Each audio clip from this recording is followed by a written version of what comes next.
Now, with this whole the baby fiasco and his, I don't know what that was supposed to be. Usually they just, usually the performers say certain crazy things, when they want you to put your light up, but it's usually just, can I get some lights in here, whatever the case may be. It's never to that extreme. But even though the climate that we are in now, some might say that some people are overly sensitive, and some might say that a lot is warranted.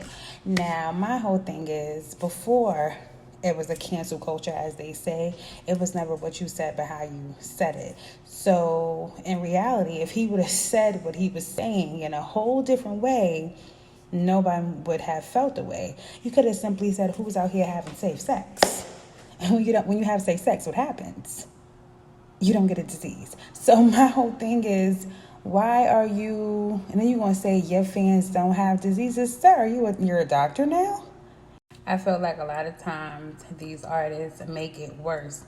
You don't have to be on some doubling back. You could quote unquote stand by what you said or whatever. I guess I feel like that's the gangster thing to do.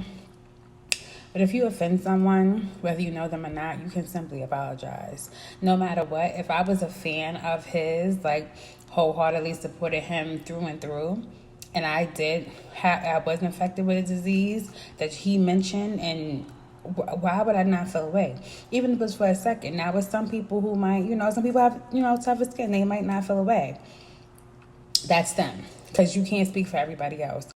After a few Instagram rants, basically, like I was mentioning, you could have just, been apologized or been showed some type of compassion for those who you did offend. But, he was on his ish. He don't care.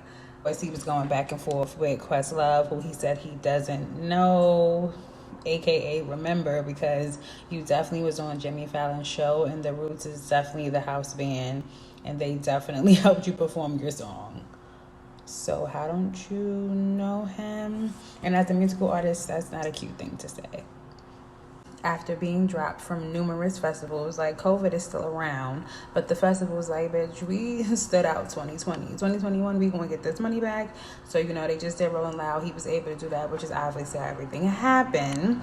He got dropped from LOL Palooza and the Governor's Ball he just got dropped from. The PR has stepped in